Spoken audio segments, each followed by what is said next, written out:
Welcome to Carrying Wayward, a supernatural podcast for fans who aren't ready to let go and newcomers to the series who are ready to jump in. I'm Drew Schulman. And I'm Maddie Viguru. And in this episode, we're diving into Supernatural Season 9, Episode 5, Dog Dean Afternoon. Let's get this show on the road.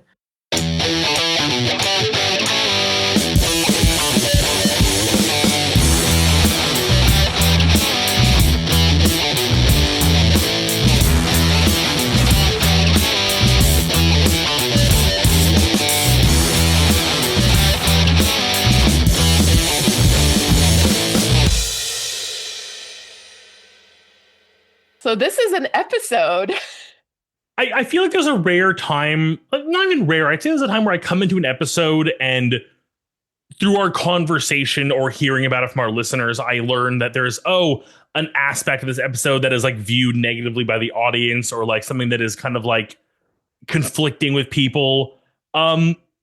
Pretty sure I caught this one pretty quickly myself without any assistance. This one has a lot of mixed opinions. Let's put it that way.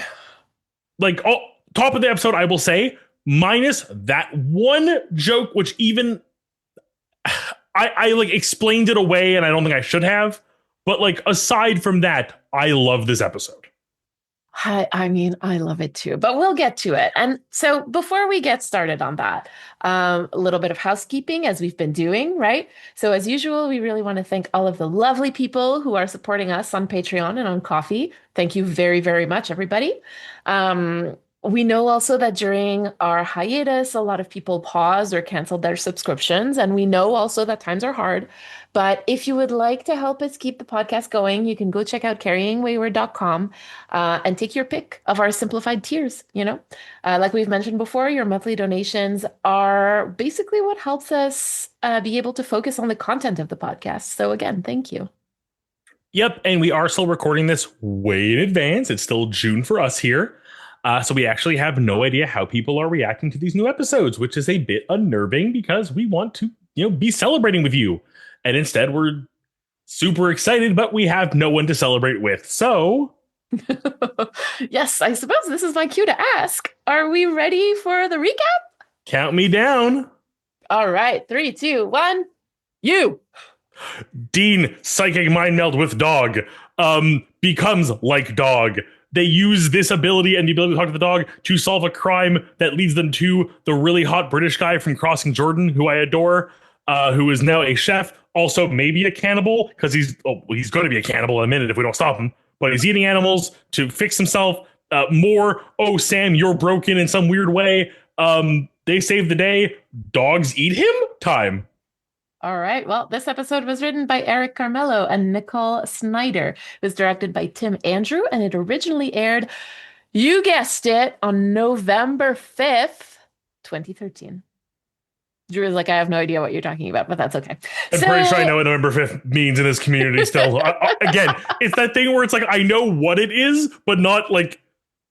It's so weird knowing so much about a thing, but not the thing itself.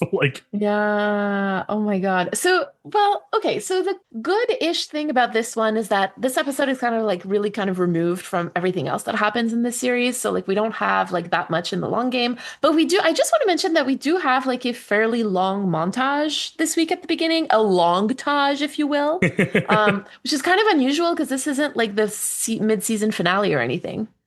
No, it was kind of weird. I remember I feel like we've had a few, I think even last week, just because it was Charlie, there was a lot of let's remind you about Charlie. This one had a long one too, but I guess I didn't I expected more, I guess, but okay, catch me up, Queen. Yeah, there you go. So we do have a few lines that I find to be gemstone worthy, that I really, really love. And one of those is Dennis DeYoung's not a punk. He's Mr. Roboto, bitch. And I don't know why. I don't know why. But that line always makes me chuckle. Always makes me chuckle. It's one of those moments where I legitimately could believe it was a Jensen line almost. They whatever they wrote the joke about, Dennis DeYoung, and then Yeah. like the actual Jensen be like, whoa, you can't say that about him. He's Mr. Roboto, bitch. Anyway, again, I love that one. And another line that I really, really, and there's a few other ones, but this one I wanted to highlight. His business is funded by hunters, and you know how hunters are. They're selfish dicks who define themselves by what they kill. And I have to say that that line has been really stuck in my mind ever since we started this podcast.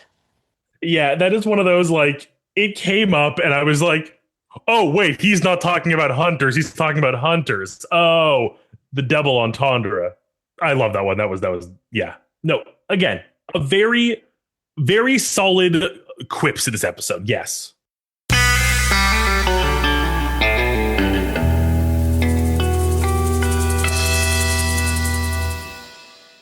This week, our theme is Outlook. From the get go, with the weekly recap of past events, it was pretty clear we're in for a funnier episode. Uh, in the past, the show has led me to believe that funnier episodes are sometimes the ones holding the darkest of secrets. I'm quite content to say that this week we get a relatively normal episode. Attempted cannibalism excluded. Sorry, Rude Eats listeners. Only attempted. We're very, very sad about that. We're sad. We are sad that the cannibalism was only attempted because if you've listened to Rude Eats, you know that I often say on that podcast, I can excuse cannibalism, which is a thing that I have become known for, apparently. Of all the things you're an apologist for, it's cannibalism. Apparently, Drew. Honestly, podcasting does stuff to you, as you know. I will share a quick tangent. Recent recording of Gate Leapers, we went on a whole rant about cannibalism and how we were all kind of okay with it in that instance. Oh, gosh. Oh my god. Let's come back to Supernatural. And this is another one of our more classic style Monster of the Weeks. Our theme of Outlook comes from Dean's shift in perspective, granted to him from his being a bit of a dog, not like he usually is. Okay, I'm a little proud of that joke. Sorry. Oh, it's all good. We will get to Dean. I will start with Sam, though. Sweet Sammy, or wait, poor choice of words given his status as a potential dinner this week. He really acts like as a bit of a sideline character in this one. Like he's more of the object than he is a player. Obviously, we get a quick appearance by Zeke to save him from Chef Leo's claw attack before he was put on the menu. But aside from this and like some belly rubs for Leslie Jordan's voice acted Yorkie, Sam really doesn't do much besides act like a literal MacGuffin this week. I said McGuffin, not Egg McMuffin. Oh, this is going to be a tough one.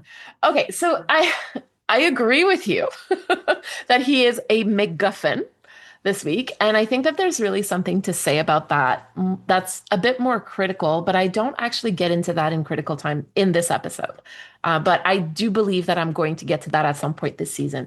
Because like we talked about a few weeks ago, I see what's happening to Sam as an allegory for rape, right? To have someone in your body that you don't know is there. And the fact that this arc is used to advance the plot and not to actually delve into Sam's character is very like woman character in media coded, right? Like like I said, I think I'm eventually going to come back to that in critical time because I do think that there's a lot to talk about there. No, I think that's a very valid. Wow, I can't believe I didn't make that connection too. It is very like woman in media coded, which I hate. Oh yeah, absolutely. It's very Game of Thrones, right? Like it's that time period. This was 2013. It was pre Me Too. Yeah, it's weird. Like I get what they were like. It's almost one of those things where it's like I get what they were trying to do, but in that same way that you can like dehumanize a character to like benefit another character, that's what they did with Sam in this week's episode, which is really, really weird. Yeah, exactly. Fully agreed. I do want to try to find some connection for the theme with Sam here. And I think it's going to be interesting to see how his outlook changes upon reflection of these past events with the knowledge of what Dean has done to save him. Like betrayal, thanks, understanding, anger, all viable. And while I may have thought the show would go, one can never really predict someone else's outlook on things without taking a walk in their shoes. And I don't think that's going to happen. Well, I also love that, like, you're not even thinking about, like, if he finds out. It's like, no, when he finds out. And I do find that kind of interesting. But so, yeah, I also think that, like, you know, what I was saying before kind of fits here too, that Ezekiel's possession of Sam's body is primarily seen through like Dean's perspective and not Sam's. And so I think that there's really like a question of like whose outlook matters to this situation, right? Like whose outlook matters in the decision making. And clearly, right, like through the narrative, like by keeping Sam in the dark about this, Dean and the narrative actually are both kind of telling us that Sam's outlook on the situation, like on what happens to his own body, doesn't actually matter as much as what Dean wants out of this. I think that is like that is going to be the thing I'm so intrigued to discuss, whether that be mid-season or end of season, is kind of looking back upon Sam now having to like reflect on these moments. Right. Because you're right, it really has been Dean focused, despite this being a invasion of space, autonomy, physical on Sam. Yeah, absolutely. For sure, for sure, for sure. But moving on so cleanly to Dean there, he can now understand and talk to animals for a bit. All animals, as it turns out, and in exchange adopts a few dog-like tendencies. Hmm. I genuinely think though I'm going to start being very apologetic for some of this episode because I think so much of it is so good. Like, yes, there's the big glaring like spot of like ooh icky, but like the inadvertently fetching like the ball of trash when Sam throws it is like so funny, and like I can't overlook how good it is. And like after this, it does become more of a simple gag. Like it just becomes like how many dog like things we make Dean do versus like moments like that where it's like clearly unintentional and figuring it out. Yeah. But this is supernatural. They do gags well most of the time, and minus, like I said, the awkward poodle. Overall, I really like this episode for Dean. Listen, like I said, there are a lot of gems in this episode. Like, and I know that people are very divided about it, and I completely get it, right? Like we're going to talk about that in critical time. There Mm-hmm. are things in this episode that I really, really dislike, but there's so many of the gags that really land for me. Like I just love when he's just like at the mailman, like you. Like it's really good. And Jensen Ackles is such a good comedic actor, and he plays dumb a little too well for my comfort. Like I've seen this man like in real life. You can tell that he is not a stupid person, but he plays dumb a little too well. Like it's unnerving. It's a great skill. I would be honored to be able to fake it as well as he does and not have to do it for real. Um, so of course we have this new temporary power which he takes for a spin uh, to attempt to hunt down our monster of the week. We also begin to see things through like Dean seeing them through the eyes of the animals around him. Like again, letting a dog ride in baby is a huge leap forward for Dean. But even the moment where he releases all the dogs from the pound, like that's something I don't think Dean would have done. Like I don't think he's an animal hater, but I don't think he would go as far as like, let me free all these wild dogs and strays because they deserve freedom. Besides this moment of like learning from dogs. Well, so that's the thing, right? And like we know that Dean has like a history with dogs. Like we know that he doesn't want them in the car. We also know that like he's got the history with the oh my God, the name escapes me, but the hounds from hell, the hellhounds. The hellhounds. The The hounds from hounds from hell. What do you hell. call those? Yeah, so he's got the history with the hellhounds. And in the long-tage at the beginning, like we get that like little tiny dog like chasing after him in yellow fever, right? So we know that there's a history there. And what I really love about that moment of him like freeing the dogs and like getting close to the colonel is that like it's that message that like proximity breeds understanding, right? And like there's something really true there, I think. Like I've just seen it so many times. It's just very human, right? And like because we tend to understand better the people and the things that we're closest to. The hard part for human beings is extending that understanding to people and things that we're not as close to, right? So like I think that it's very human for Dean to be like, "Oh, you know what? I like dogs now." Oh yeah, like I think another point I wanted to drive home here is I feel like the moment of him releasing all those dogs, it's not just a matter of he wouldn't have done it before. He did it now because of the connection. I feel like if he were to go to another pound in like a month from now, he might still do it because those feelings are what he gained, not what he was like burdened with temporarily. Exactly. That's the thing. Like it's something that he has learned. It's something that it's an experience that's changed him a little bit, right? Like to extend a little bit more understanding where Hmm. he wouldn't necessarily have. And we do see that a little bit near the end. Like I think you're going to talk about that a little bit more, but like we see that a little bit more towards the end about Sam, perhaps, right? Yep, that's I was gonna say because I think I before know. I can even get into that, I gotta give a kudos to you and Rochelle, like the brilliance behind the two of you. Because while yes, this episode does a lot of fun things with showing Dean a new perspective on life and a new outlook and his interaction with animals, it does seem to have changed for the better overall. It all really culminates at the end of the episode during his final conversation with Sam after dropping off Colonel at his new forever home, which is a whole other story. I His do new want to vegan forever home, which I yeah, I love. was gonna say, It's like, so good. and even that whole moment where he's like, "I know it's not the food you want, but it's what's gonna make you live longer and be healthier." Like he's making the better choice for the dog, which again, looking back on all the Sam things now, I'm a little bit more icky about. Mm. Um, but he lets slip a very important line of dialogue to Sam. He says the following in reference to our villain of the week: "Who the hell knows? He was all jacked up on juice, you know. He was possessed by something he couldn't control. It was long pause." It was a matter of time before it completely took over. Dean is seeing what he's done to Sam by letting Zeke possess him. There may be side effects or consequences he cannot foretell due to his actions, and I think subconsciously he blurts out the very specific word here of possession, as he is equating the incomprehensible things inside of Sam with the one they just defeated. I really love this observation, okay? Because I think that like as time is going by, Dean is just like more and more considering Sam's point of view or Sam's outlook, right? To use our theme on what he's done at the beginning of the season. And I think that the more he considers Sam's outlook, the more he realizes that the choice he made was basically not what Sam wanted, but also like the consequences of that decision, right? Because now this is like, I think this the at least this season, like somebody has asked him, like, what are you? Right? Like, what's going on with you? Yeah, no, we've had like a few moments here, what both Sam questioning himself and like what's going on, why are things weird, but also people like treating him weirdly or like accusing him. Like I think this is the first big like blatant one, to the point where this man wants to eat him to gain his powers, which is sure a thing. Hmm.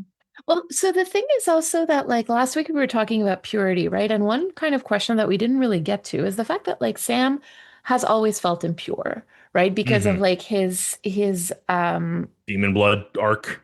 demon blood arc, but also even before that, right? Like when, oh my God, what's it? When Yellow Eyes, I was going to say Yes, Ezekiel, but when Yellow Eye, Azazel. Azazel, thank you, Drew, when Azazel like bled into his mouth when he was an infant, you know? And so that already, like to him, he feels like muddied by that. And then by having consumed so much demon blood later on in his life, like he feels impure to begin with. And so, like, what do you think Sam is thinking when he's being asked by supernatural creatures, "What are you?" He's probably and he's been possessed also by Lucifer. Like, what do you think? He's thinking that this has altered him in a fundamental way. He's not thinking that he's possessed by an angel. And I just like that's the thing. Like it's the like what Sam is thinking about himself and the story he's telling himself about himself that I find absolutely heartbreaking in this situation. Yeah, that is. Ugh. Again, I'll say it again when he figures this out, because I eventually he can only take so many things telling him something's wrong and him having realizations, getting bonked on the head, and mysterious problems being solved before the smartest being puts two and two to fucking together. Mhm. I am not prepared for that emotional fallout for so many reasons. Lastly, I'll wrap up with some story thoughts. Nothing big to say. It's a Monster of the Week episode, and they really, besides our little hint there of more things pointing out to Sam that something's wrong, and Dean kind of getting that new perspective on what he's done to Sam. Uh, it's a pretty classic episode. Monster shows up. Sam and Dean beat it. Well, mostly Dean and some dogs. Day is saved. All the while, we still get some Zeke and some Sam, and clearly we're getting closer to that eventually happening. I pray. Right. Yeah, I think at some point we need a scorecard of like Sam's head trauma versus Sam realizing something's wrong. Because seriously, Sam, please be careful. Like, please figure it out or get a helmet. One of the two.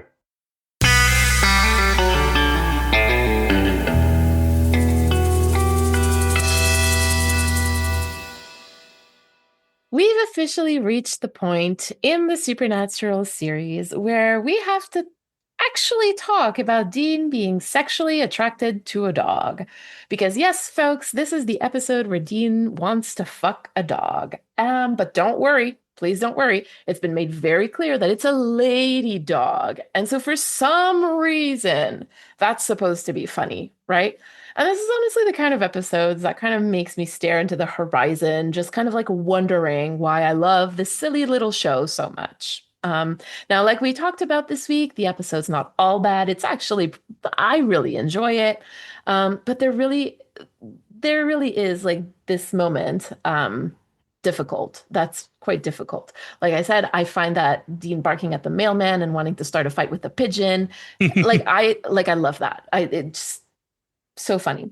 Um, and so this has me thinking a little bit about the difference between campy and tacky. Now, we know that Supernatural took a bit of a campy turn in seasons 6 and 7, and that we still see some of that camp in some of like the most egregious episodes, like this one, for example. And I would argue that there are lots of elements of camp in this episode. So, little reminder, camp is basically an aesthetic that's all about like affectation and exaggeration and having fun with something without making fun of it. Right. And so it's been described as like queer parody or gay sensibility and flamboyant, right? So those are all like very linked to the queer community and queer aesthetics. Um, so there are definitely moments of that in this episode, right? Like getting Dean getting so mad about douchebags wearing sunglasses indoors.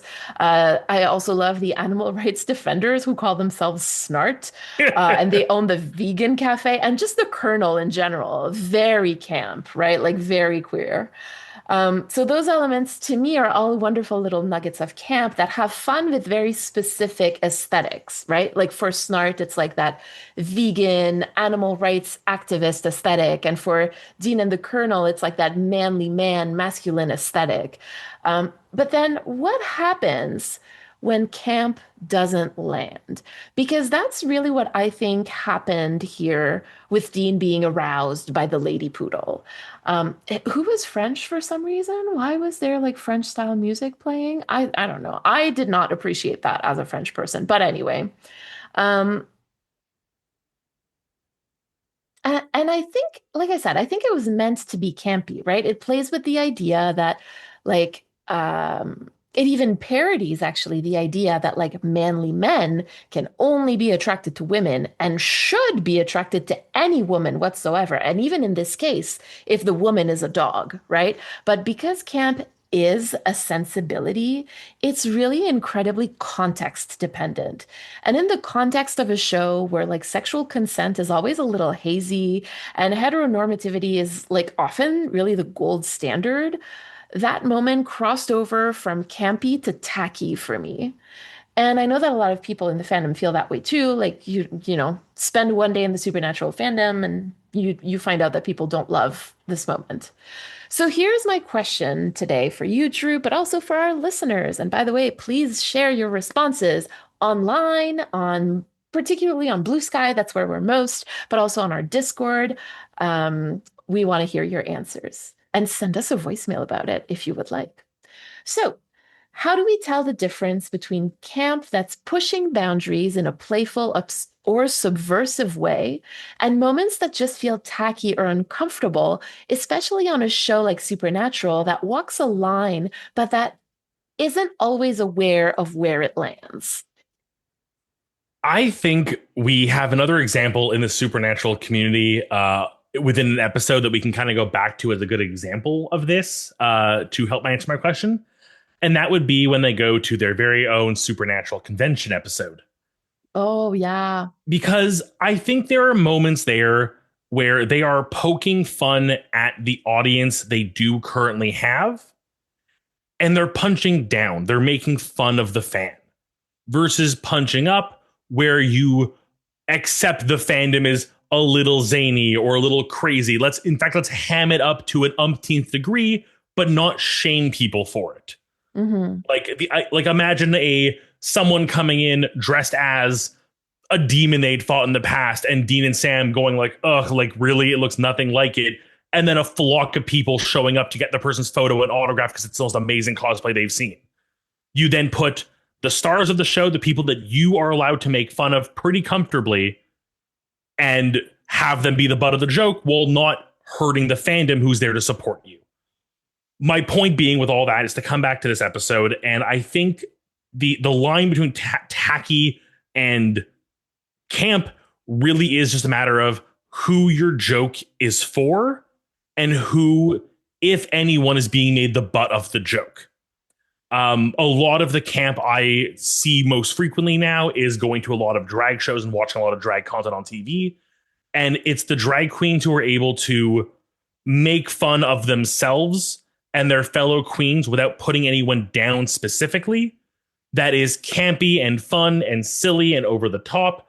But you then get to that moment where a joke is made that is a little too personal, a little too stinging, a little too off base. And like this joke here, it just doesn't land. And again, the worst part is I could see a world where this joke does land. That's the thing with humor also. It's context dependent. It's a sensibility, right? And like it really has to do, you know what? Actually, I think to kind of like try to answer my own question, a 14-year-old recently told me, if two people are laughing, then it's a joke. But if one person is laughing, then it's bullying.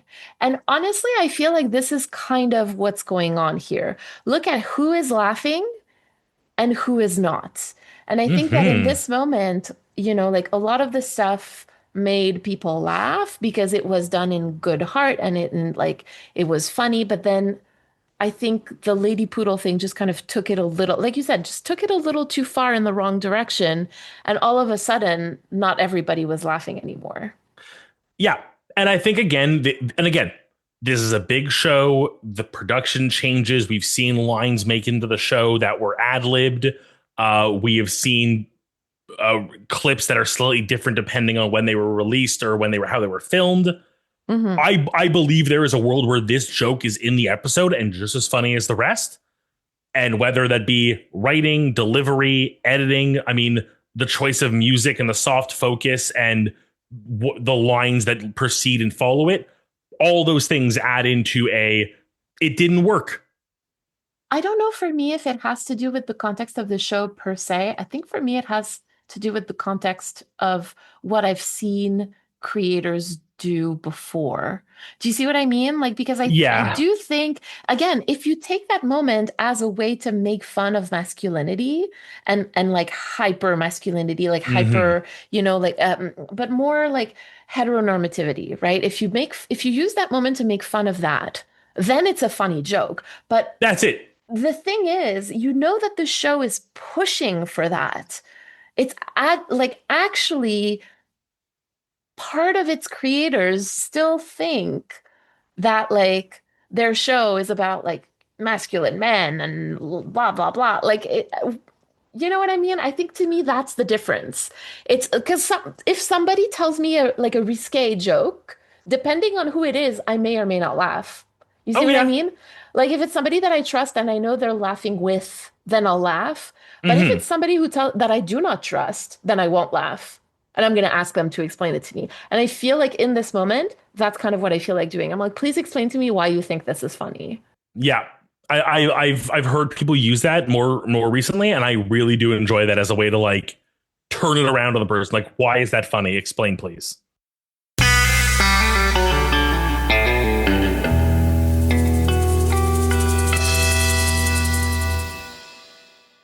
This week we have a message from Shaylee. Before we listen to it, we want to remind you to send us a 3-minute voicemail to respond to anything we discussed today or ask us a question. You can use the recording app on your phone and email us that recording at carryingwayward@gmail.com. Hello, Carrying Wayward. This is Shaylee again. I'm not sure if you got any of my other voicemails, but that's okay. Um, Today I'm just emailing you because I have just finished season 7 episode with the Alpha Vamp, and I've seen all through Supernatural at least 15 times. So I was wondering what your take was on the amount of children they just seem to put in dangerous situations. So, without spoiling anything, in either season 8 or 9, you also meet a child with a vampire named Alex. And in the episode in season 7, the Alpha Vamp has 2 children that he's abducted. And I personally think this is kind of creepy. Because if you think of the Amazonians and you think of Chrissy and all the other just children, they seem to put them in dangerous situations a lot in this show. So I would love to hear your opinion on that. Also, I love your show. Yeah, thank you for listening. Shaylee, thank you for the message. Right away will say, yeah, no, the way they treat children, a little object-y, definitely, yeah, no, it doesn't give a good vibe. It feels very kind of like Sam in this episode, where they're more of an object to advance the plot.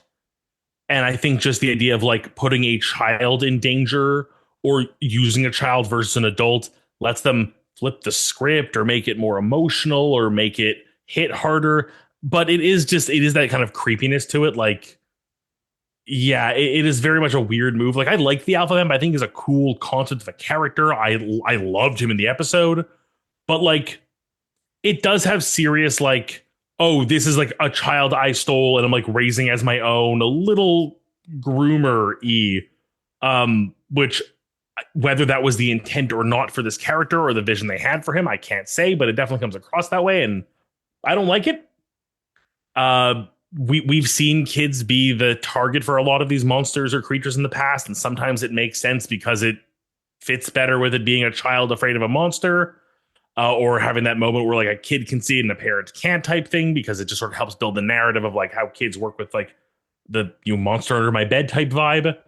But no, overall, sometimes they put a child in a position where like it really feels like you didn't have to, but they wanted to raise the stakes maybe. But in the end, they just make something way creepier than it had to be, and not the good kind of supernatural creepy, the kind of bad creepy. Yeah, Shaylee, thank you so much for this opportunity to reflect on this, because I think, I'm of two minds about this, because again, I feel like we can talk about this like very narratively and we can talk about this like very critically. Because if we think about it a little bit critically, this is also the show that tried um, to present John Winchester as a good father. You know what I mean? Yep. Like, and let's think about the way that he treated his children, right? And until the fandom kind of reflected that back to the show creators, this idea that John Winchester was a good father, like that was the predominant view, right? That like he had done the best that he could, which I do not believe, right? Like he did not do the best that he could. Um, and so I think that like the show tends to see children as lacking agency, right? As lacking the means and or the ability to know what is best for them and to make decisions for themselves. Um, and so I think that like what we're seeing on this show is a lot of situations where children who are not quite, because that's the kind of the thing that I want to get to, is that I don't think that the show really sees children as people, right? It sees children as like a future person, like a future adult, like something Mm-hmm. future. It doesn't really think about the child as like a present person, right? Like this is actually part of like the research that I'm currently doing, and the fact that like we don't really see children as people in a lot of like different realms in life. And I think that this particular story is one of those realms. Like we don't really see children as like people in their own right, particularly in this story. And so when you don't see children as people in their own right, then you're going to treat them like things instead of like people. And so the problem that this show has with women, with people of color, of treating them not quite humanly, has the same problem with children. And so I think that's where I kind of start with for the like critically, and then narratively you can kind of like build upon that as well. But I don't know, Shelley, I hope that that wasn't too confusing. I hope that made sense somehow. And thank you for listening. Sorry it took so long to get back to you, but here we are. We're doing our best. Thank you for prompting such a good conversation. I think, Mary, you were super good on that one with the idea that, like, yeah, there's a lack of humanity afforded to children in the show. They are seen more as an object or a plot device. And I think it's reflecting on them as the humans they are, that thinking becomes very apparent and definitely creates some less than stellar vibes.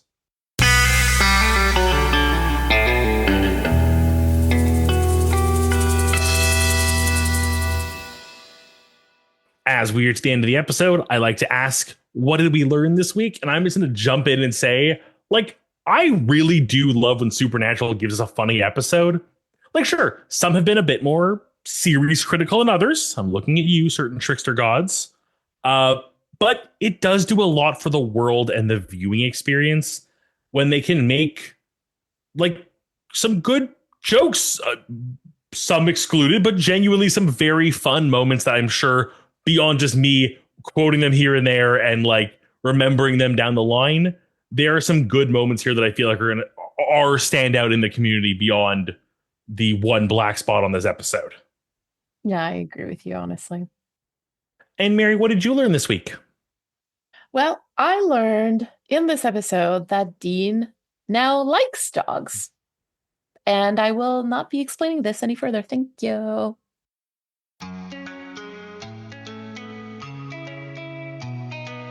This was Carrying Wayward, a Supernatural podcast produced by Rochelle Castellano, hosted by Marie Vigourou and Drew Schulman.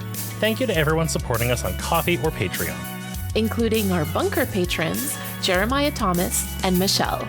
We'd also like to thank Jake Lionheart for our music.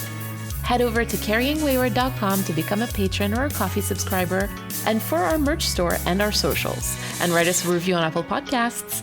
Carry on, our wayward friends.